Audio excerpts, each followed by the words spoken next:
Online गुरु आप सभी के लिए फिर से लेके आ गया है दिन पा डेली न्यूज एनालिसिस पेपर का। तो हिंदी इंग्लिश सभी न्यूज पेपर का एनालिसिस लेके आए हैं। तो चलिए स्टार्ट करते हैं। तो आज के जो पेपर की सुर्खियां हैं वो है CUET यूजी को लेकर, CUET यूजी को लेकर। इसमें क्या है कि संयुक्त प्रवेश परीक्षा द्वारा जो आयोजित किया जा रहा है वो 2 चरणों में परीक्षा आयोजित किया जा रहा है। आपको बता दें कि सभी जो प्रवेश परीक्षा छात्र है या टोटल छात्रों की बात करें तो 14,90,000 छात्रों ने इसमें आवेदन किया है।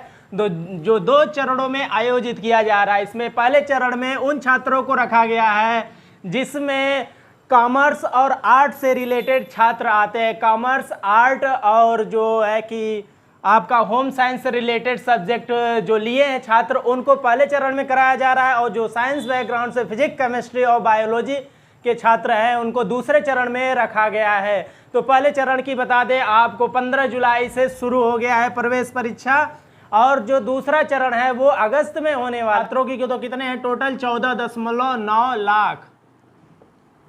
पूरा टोटल जो छात्र भरे हैं 14.9 लाख, जिसमें से पहले चरण में 8.1 लाख छात्रों का परीक्षाएं होगा, 6.8 लाख स्टूडेंटों का परीक्षा होगा। तो आपको बता दें पूरे देश भर में 510 जो है कि 510 एग्जाम सेंटर बनाए गए हैं, जिसमें से 500 जो है 500 अपने देश में सेंटर शहरों में बनाए गए हैं, और 10 जो बच रहा है 10 जो है कि विदेशों में सेंटर बने हैं। मतलब कि CUET ने विदेशों में भी सेंटर बनाया है एग्जाम के लिए, यूजी प्रवेश परीक्षा के लिए। मतलब विदेश के भी छात्र भी आवेदन किए हैं जिनके लिए सहूलियत के लिए या उनके लिए आसान हो जाए, इसलिए विदेशों में भी सेंटर बनाए गए हैं। तो चलिए हम बात करते हैं CUET में कितने यूनिवर्सिटियां जो है कि जुड़ी हुई हैं। तो हम बता दें कि केंद्र सरकार के जो विश्वविद्यालय हैं वो 44 हैं। तो इसमें टोटल जो यूनिवर्सिटियां हैं 86 यूनिवर्सिटी इससे जुड़ी हुई हैं। CUET से कितना 86 यूनिवर्सिटी जुड़ी हुई है, जिसमें से 44 जो है कि केंद्र सरकार की है, 44 यूनिवर्सिटी सेंट्रल गवर्नमेंट की है, और 11 यूनिवर्सिटी राज्य विश्वविद्यालय है। 11 यूनिवर्सिटी जो है राज्य की है और ये केंद्र की है, राज्य की विश्वविद्यालय है। और आपको बता दें कि 12 यूनिवर्सिटी जो है कि डीम्ड यूनिवर्सिटी की है, 19 यूनिवर्सिटी ये निजी विश्वविद्यालय है। मतलब टोटल मिला के 86 यूनिवर्सिटियां हैं। चैनलों पे आप देख रहे हैं, टीवी चैनलों पे जो सुर्खियों में न्यूज छाया है कि भारत में बड़ी मात्रा में निवेश होने जा रहा है, फूड पार्क स्थापित किया जा रहा है। तो जी हाँ, भारत करेगा खाद्य संकट का समाधान। आपको बता दें कि विश्व स्तर पे खाद्य एवं ऊर्जा का बहुत बड़ा संकट चल रहा है। आपको पेपर के थ्रू पता चला होगा और न्यूज के भी थ्रू कि हमारे देश में भी ऊर्जा, कोयले की कमी हो गई थी, खाद्य की संकट विश्व स्तर पे है। तो ऐसे समय में एक संगठन बनाया गया है। जो आपने देखा कि चाइना के समय जब बॉर्डर के तानातनी चल रही थी चाइना और भारत में, तो एक उस समय भी सम्मेलन बना था जो क्वाड सम्मेलन था, जिसमें 4 देश थे। उसी के तर्ज पर एक और सम्मेलन बनाया गया है। तो आपको बता दें क्वाड में कौन कौन देश हैं, अमेरिका है, भारत है, इजराइल और जापान है, 4 देश है। उसी के तर्ज पे एक I2 और U2 संगठन बनाया गया है, जिसमें भी 4 ही देश हैं, लेकिन इसमें ऑस्ट्रेलिया और जापान ना होके भारत, अमेरिका, इजराइल और UAE संयुक्त राज्य अमेरिका के 4 देशों को संगठित किया गया है। संगठन में 4 ग्रुप बनाया गया है, इनमें UAE, भारत, अमेरिका, इजराइल शामिल है। आपको बता दें कि इसके शीर्ष नेताओं की बैठक हुई है। शीर्ष नेताओं की बैठक में जो ऑनलाइन मोड में हुई है, और वो भी ये पहली बैठक है शीर्ष नेताओं की, जिसमें भारत के प्रधानमंत्री नरेंद्र मोदी, अमेरिका के राष्ट्रपति जो बाइडन और इजराइल के प्रधानमंत्री जो है येर लापिड। आपने सुना होगा कि पहले इजराइल के प्रधानमंत्री थे बेंजामिन नेतन्याहू, लेकिन अब बदल चुके हैं। प्रधानमंत्री कौन हो गए, येर लापिड।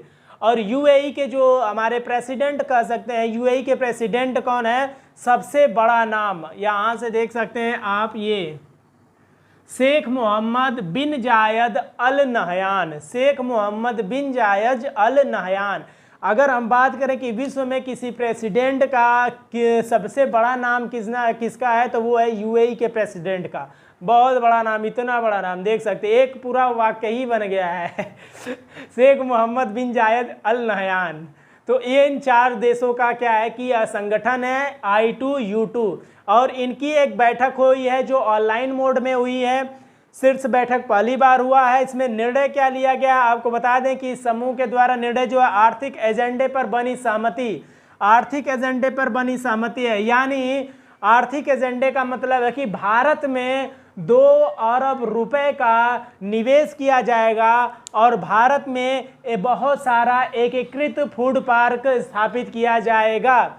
आपको बता दें कि ये जो 2 अरब जो है कि यूएई निवेश करने वाला है भारत में, यहाँ पे फूड पार्क स्थापित किया जाएगा। हमारे जो वित्त सचिव विनय क्वात्रा ने बता दिया है कि हमारे भारत में गुजरात और मध्य प्रदेश में फूड पार्क स्थापित किया जाएगा।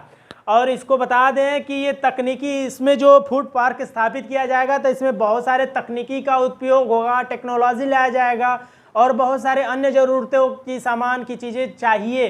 तो इसमें बता दें कि तकनीकी और अन्य ज़रूरत की सामान की चीज़ें इजराइल और अमेरिका की भावी कंपनियां जो हैं वो इसमें सहयोग करेंगी।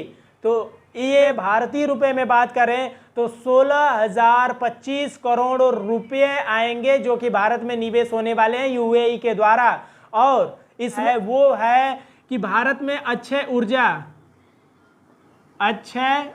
ऊर्जा में कौन आते हैं, सौर ऊर्जा आता है और पवन ऊर्जा आता है, सौर ऊर्जा और पवन ऊर्जा। सौर ऊर्जा और पवन ऊर्जा, इसमें क्या है कि 300 मेगावाट का बैटरी स्टोरेज सिस्टम यहाँ पे स्थापित किया जा रहा है, वो भी गुजरात में। इसकी जो संभावना के लिए जो पैसे जो राशि खर्च किए जाएंगे इसके अध्ययन के लिए, वो अमेरिका की डेवलपमेंट कंपनी एजेंसी इसके अध्ययन के लिए बैटरी सिस्टम स्टोरेज के 300 मेगावाट उत्पन्न करने के लिए जो अध्ययन किया जाएगा उस पर खर्च करेगा। और इससे हमारे भारत को क्या फ़ायदा होगा, तो भारत के फ़ायदा के लिए बता देते हैं आपको लाभ क्या होगा। ऐसी परियोजनाओं से भारत का होने वाले फ़ायदा क्या होगा, तो भारत जो है कि अक्षय ऊर्जा के क्षेत्र में, अक्षय ऊर्जा मतलब सौर ऊर्जा और पवन ऊर्जा के क्षेत्र में विश्व गुरु, विश्व केंद्र बनने के मदद मिलेगा। मतलब विश्व जो है अक्षय ऊर्जा के क्षेत्र में क्या होगा, विश्व गुरु के रूप में उभर सकता है, सामने आ सकता है, वर्ल्ड लीडर के रूप में भूमिका निभा सकता है। इससे जो है कि बनने में मदद मिलेगा। इसको बता दें कि जो I2 और U2 की जो स्थापना की गई थी, I2 और U2 की जो है 18 अक्टूबर 2021 को जो समूह में 4 देश हैं उनके विदेश मंत्रियों द्वारा एक बैठक होती है और उस बैठक में यह परिकल्पना की जाती है या उन विदेश मंत्रियों को यह महसूस होता है कि खाद्य संकट आने वाले भविष्य में खाद्य और ऊर्जा में संकट होने वाला है विश्व में, इसलिए ऐसे संगठन की हमारे लिए बहुत ही आवश्यकता है। तब इसका जो है गठन करने के लिए सोचा गया था। और आपको बता दें हाल ही में इसका गठन हुआ है जिसमें चारों देशों के शीर्ष नेताओं ने ऑनलाइन मोड में शीर्ष नेताओं का पहली बैठक हुआ है। और इसमें संगठन का इस I2U2 का उद्देश्य क्या है स्थापित करने का, तो वो बता दूं कि यह पूरी तरह से क्या आर्थिक ही रूप है, मतलब आर्थिक है। खास तौर पर बात करें तो खाद्य और ऊर्जा सुरक्षा की चुनौतियों को देखते हुए दीर्घकालीन समाधान खोजना है। मतलब जो खाड़ी देश हैं या दक्षिण एशिया के जो देश हैं और अपना देश में खाद्य सुरक्षा को सुनिश्चित करना या खाद्य सुरक्षा को उत्पादन को कैसे बढ़ाया जा सकता है खाद्यान्न को, उसके लिए भारत मार्गदर्शन के रूप में या भारत जो है कि भविष्य के रूप में चुनौतियों का समाधान खोज सकेगा। अब इसके बता दें कि हमारे फायदे में, भारत के फायदे में एक और है। तो वित्त मंत्री विनय क्वात्रा के अनुसार बता दें, वित्त सचिव हैं हमारे विनय क्वात्रा, उनके अनुसार गुजरात और मध्य प्रदेश में फूड पार्क स्थापित किया जा रहा है। तो फूड पार्क से क्या होगा कि उनका कहना यह भी है कि इस फूड पार्क से बता दें आपको केला, आम, मसाले और चावल का निर्यात पर जोर दिया जाएगा। मतलब कि भारी पैमाने पर विदेशों में केला, आम, मसाले और चावल का निर्यात किया जाएगा। इससे हमारे देश के किसानों की आमदनी बढ़ेगी और भारत में खाद्यान्न उत्पादन को बढ़ावा मिलेगा। खाद्यान्न उत्पादन को भारत में बढ़ावा मिलेगा और जो खाड़ी देश हैं उनके लिए खाद्यान्न आपूर्ति के लिए भारत जो है कि सुनिश्चित करेगा और उनका मार्गदर्शन भी करेगा। तो इससे हमारे किसानों को भी लाभ है और हमारे देश को आर्थिक रूप से भी लाभ ये देगा। और ये चार जो संगठन बनाया गया है I2U2, कहीं ना कहीं ये चाइना और पाकिस्तान के खिलाफ भी यह संगठन काम करेगा, क्योंकि चाइना हमारा विरोधी है। चाइना जो है समुद्र में जो पूरा दक्षिण सागर को यह घेर रखा है, जो चुनौतियां अमेरिका को दे रहा है, भारत को दे रहा है, जापान ऑस्ट्रेलिया को दे रहा है, तो कहीं ना कहीं ये क्वाड और I2U2 उनको भी ये चुनौती के रूप में खड़ा हो रहा है। तो नेक्स्ट टॉपिक पे जो चलते हैं पेपर की सुर्खियों में, तो आप चैनल पे नए हैं तो सब्सक्राइब कर दीजिए, क्योंकि बहुत मेहनत लगता है, हार्ड वर्क लगता है, तब जाके ये ऐसे न्यूज़ प्राप्त आपके लिए लाते रहते हैं। तो आप प्लीज़ सब्सक्राइब कर दीजिए, अच्छा लगे तो लाइक कर दीजिए, अपने दोस्तों को शेयर भी कर दीजिए भाई। या रोज़ रेगुलर का अपडेट और न्यूज़ जो है कि आप सब पहुंचाते रहते हैं बहुत मेहनत के बाद। तो नेक्स्ट टॉपिक चलते हैं। नेक्स्ट क्या है हमारे पेपर की सुर्खियाँ, तो आपको बता दें कि संसदीय चर्चा में कोई भी शब्द प्रतिबंधित नहीं है। ओम बिरला, इससे पिछले वाले आपने दिनपा में देखा होगा, डेली न्यूज़पेपर एनालिसिस में मैंने क्या संसदीय शब्दों का एक संकलन बताया था, जिसमें ये बताया था कि संसद में ये शब्द प्रयोग नहीं कर सकते हैं कोई भी मंत्री या संसद के दोनों सदन, चाहे लोकसभा के या राज्यसभा को हो, मंत्री उस शब्द का प्रयोग नहीं कर सकते। लेकिन इस पर उठे सवाल, विपक्ष द्वारा उठे सवालों के घेरे में ओम बिरला ने क्या है कि यह स्पष्ट कर दिया है कि संसद के सदस्य जो हैं उस शब्द का प्रयोग कर सकते हैं दोनों सदनों के, चाहे वो लोकसभा या राज्यसभा के, चर्चा के दौरान, लेकिन उस शब्द का जो संदर्भ होगा वो गलत नहीं होना चाहिए। यह निर्णय ओम बिरला मतलब स्पीकर अध्यक्ष ही करेंगे या राज्यसभा के सभापति करेंगे कि यह शब्द का संदर्भ गलत है या नहीं। अगर गलत होता है तो उसको संसदीय शब्द माना जाएगा और उसे हटा भी दिया जाएगा उससे। तो उन्होंने ओम बिरला ने स्पष्ट किया कि ये जो शब्द हैं ये शब्द वहीं से लिए जाते हैं या संसदीय शब्दों के संकलन में समाहित किए जाते हैं, जो शब्द या तो सदन के दोनों सदनों द्वारा या किसी राज्य के विधानसभा या विधान परिषद द्वारा प्रयोग में किए जाते हैं और उनके कार्रवाई के या उनके सदस्य के द्वारा आपत्ति करने पर उन शब्द को हटाए जाते हैं, तभी इस संसदीय शब्द संकलन में समाहित किया जाता है उन शब्दों को। मतलब किसी राज्य के विधानसभा या परिषद में कोई मंत्री है, उसका उन्होंने कभी क्या किया कि शब्दों का कुछ प्रयोग किया, जैसे जुमला जीवी, जुमला या कोविड स्प्रेड जैसे शब्दों का प्रयोग किया और किसी सदस्य को बुरा लग गया, उसी में उन्होंने क्या कि स्पीकर से आके एक लेटर लिख दिया सचिवालय को कि हमें इस शब्द से खेद हुआ है, कष्ट हुआ है, इसको हटाया जाए सदन से। तो स्पीकर निर्णय लेगा उस शब्द को हटाने का, उसका वीडियो देखेगा कि क्या इनका संदर्भ गलत था कहने में, तो वह डिसीजन लेगा और उसको हटा भी सकता है और नहीं भी हटा सकता है। इन्होंने इस शब्द के संकलन में ही एक उदाहरण दिया कि कोयला, जैसे दो शब्दों का संसदीय शब्द दो शब्दों का लिया, आदिवासी और कोयला चोर, ये दो संसदीय शब्द हैं। ओम बिरला ने स्पीकर ने बताया कि ये जो संसदीय शब्द है छत्तीसगढ़ की विधानसभा में विपक्ष द्वारा आदिवासी शब्द प्रयोग किया था, जो कि गलत संदर्भ में था, इसलिए वहाँ के सदस्य के आपत्ति के बाद इस आदिवासी शब्द को हटा दिया गया। और कहीं ना कहीं कोयला चोर भी किसी दूसरे राज्य की विधानसभा में यह प्रयोग किया गया था सत्ता पक्ष के द्वारा, और वहाँ के सदस्य की आपत्ति के बाद इस कोयला चोर को भी हटा दिया गया। बाद में इन्होंने बताया कि अगर विपक्ष के लोग अगर इस असंसदीय शब्द संकलन को पढ़े होते, यह पृष्ठ जो बता दूं 1100 पृष्ठों का संसदीय शब्द संकलन का कोर्स है, अगर इसको पढ़े होते तो ऐसे विवाद आज खड़े नहीं होते। यह संकलन 1954 से ही यह संकलन संसदीय शब्दों का तैयार किया जा रहा है। तो नेक्स्ट हमारा जो टॉपिक है वो है श्रीलंका से। तो देखते हैं श्रीलंका का टॉपिक। बता दें कि श्रीलंका में संसद के बाहर सेना ने क्या है, टैंक स्थापित कर दिया है। टैंक स्थापित करने से क्या है कि वहाँ पे जो प्रदर्शनकारी हैं वो राष्ट्रपति भवन या कहें प्रधानमंत्री आवास, वो सब जो है कि खाली कर दिए हैं प्रदर्शनकारी। मतलब सीधे सीधे सेना ने धमकी दे दिया है, टैंक स्थापित कर दिया है कि आप अगर प्रदर्शन करते हैं, जो सरकारी भवन हैं उनको क्षति पहुँचाते हैं, तो आप पे कार्रवाई किया जा सकता है सेना के द्वारा। तो इस डर से वहाँ से प्रदर्शनकारी छोड़ के भाग चुके हैं और खाली कर दिए हैं। गोटाबाया ने क्या किया, गोटाबाया ने सिंगापुर से स्पीकर को मेल करके अपना त्यागपत्र इस्तीफा दे दिया है। और आपको बता दें कि जो वहाँ की श्रीलंका की विपक्ष पार्टियां हैं, उन्होंने कार्यवाहक राष्ट्रपति रानिल विक्रमासिंघे के खिलाफ प्रेजेंट टाइम में कार्यवाहक राष्ट्रपति है, उनके खिलाफ अविश्वास प्रस्ताव लाने की धमकी दिया गया है विपक्ष के द्वारा। तो ये है स्थिति अभी बहुत ही खराब है श्रीलंका की, कि भारत में जैसे कोरोना आया था, कोरोना का पहला मामला केरल में ही आया था, उसी प्रकार बता दें मंकी पॉक्स भी एक बहुत ही बड़ी बीमारी है जो कि पूरे शरीर पर इतने इतने बड़े बड़े फफोलेदार चकते पड़ने लगते हैं, पूरे शरीर पर, पीठ पे, चेहरे पे, हाथ पैरों पे। तो ये मंकी पॉक्स कोरोना के ही समान बहुत ही भयंकर बीमारी है। कोरोना तो आंतरिक रूप से खराब करता था, लेकिन ये बाहरी और आपकी स्किन की समस्याओं से एकदम मतलब कि समस्याएं बहुत बढ़ सकती हैं। यह बहुत ही गंभीर इस तरह से लिया जाना चाहिए भारत सरकार को और लोगों को भी।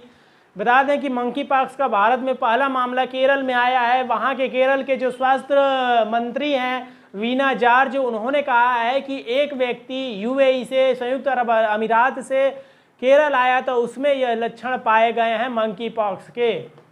तो मंकी पॉक्स का कहीं भी आता है तो इसका पहला मामला केरल में आया है। नेक्स्ट चलते हैं कि ओडिशा को खाद्यान्न संचालन के लिए पूरे देश में अव्वल आने के लिए उसको 12.40 करोड़ रुपया दिया जा रहा है, मतलब 12 करोड़ 40 लाख रुपया उसको पुरस्कार के रूप में ओडिशा को दिया जा रहा है खाद्यान्न संचालन के क्षेत्र में अव्वल आने पर। मतलब यह बेहतर काम किया है खाद्यान्न संचालन को लेकर।